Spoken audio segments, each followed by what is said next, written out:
Let's begin with some initial thoughts. This was really, top to bottom, a dominant performance by the Padres, whether you want to start with the offense or you want to start with Yu Darvish. And a big congratulations to Yu Darvish, who picked up his 200th career win between his time in Nippon professional baseball and Major League Baseball. And you knew with the way the Padres offense was going early and with the way Darvish was going early that this might be the night where he picked up that 200th career win. So an absolutely terrific accomplishment for Yu Darvish. He continues to have just a marvelous career, what he's done in Japan, what he's done now in the U.S. So a big congratulations to you.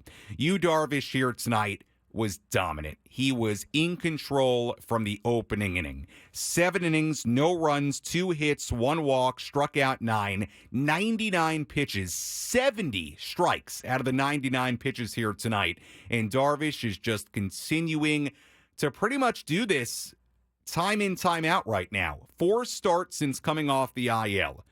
The combined numbers for Yu Darvish: 24 innings, no runs given up, 10 hits, 24 strikeouts, 3 walks. Simply dominant. I mean, he has been so good since coming off the IL. Again, yet to allow a run. 4 scoreless outings since coming off the IL, and if you go back even a little bit farther than that, now a span of 25 consecutive scoreless innings, a career long for Yu Darvish. There was a great note tonight from the great Sarah Langs tweeting this out. Yu Darvish with 4 straight scoreless starts. Only one other pitcher since 1901 has had 4 straight scoreless outings at age 37 or older. That was Kenny Rogers, who did it at the age of 40 in 2005. And also, how about this? Yu Darvish is the first Padres pitcher with 4 straight scoreless starts of at least 5 innings. That is how rare Yu Darvish, or what he's done, how rare it is. I mean, he has just been totally locked in since coming off the IL. And when you zoom out, you look at this season really as a whole, and especially with Joe Musgrove coming back Tuesday, the fact that Yu Darvish has really got this thing rolling, his season rolling, it's a very big deal for this team. And if Joe Musgrove can come off the IL later this week and do the same, that is a really big deal and a really good thing for the Padres. So I think tonight it starts with Yu Darvish. A big congrats to you. He was outstanding on the road against this Braves lineup, which we know is very good. The Braves lineup has not been very good the first 2 games of this series, but hey, the Padres take advantage, and they've won 2 to begin this 4-game set. Then we move along to another part of the dominance here tonight, and that was the offense. A few notes on the offense just to give you an idea of how good it was tonight.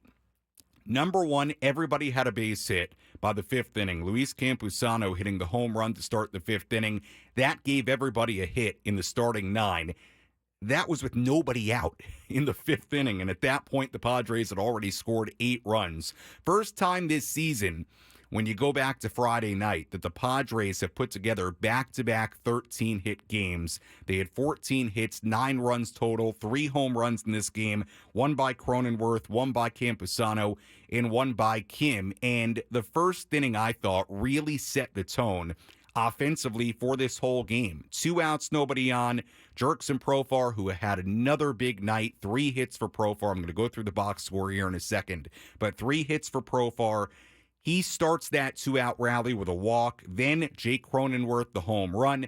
Padres weren't done. Infield single for Manny Machado. Xander Bogaerts a single. And then Jackson Merrill, RBI single. And just like that, it's 3-0. The Padres made Bryce Elder throw 41 pitches in that opening frame. So they really made him work. And the offense, again, just top to bottom, looking at the box score in this one, was outstanding. Luis Arraez, 2 hits. Fernando Tatis Jr.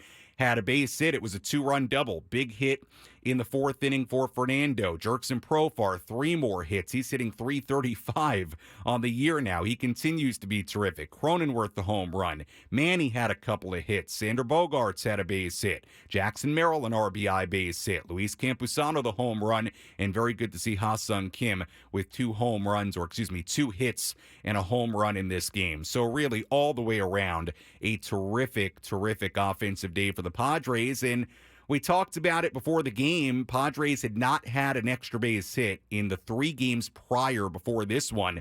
In fact, the home run by Cronenworth in the first inning, believe it or not, was the Padres' first extra base hit since Monday against the Rockies. So they broke out of that slump, that extra base hit slump, in a big way here today with 3 home runs, a double for Tatis. So hopefully any extra base issues go by the wayside. And a couple of other just thoughts on this game and really the start to this series in Atlanta. Number one, why was winning tonight so important? Well, with the doubleheader tomorrow, it's always hard to sweep doubleheaders, and it's always hard to do it on the road and against a really good team in the Atlanta Braves. Now, the Padres have Dylan Cease pitching game 1 tomorrow. They have Randy Vasquez pitching game 2. Chris Sale against Vasquez in game 2 of the doubleheader. We'll get more into the pitching matchups a little bit later in our post-game coverage here. But the bottom line is this. Now a split of the doubleheader tomorrow wins you this series, gives you 3 out of 4. Now the Padres have a lot of work to do. Braves could win 2 tomorrow.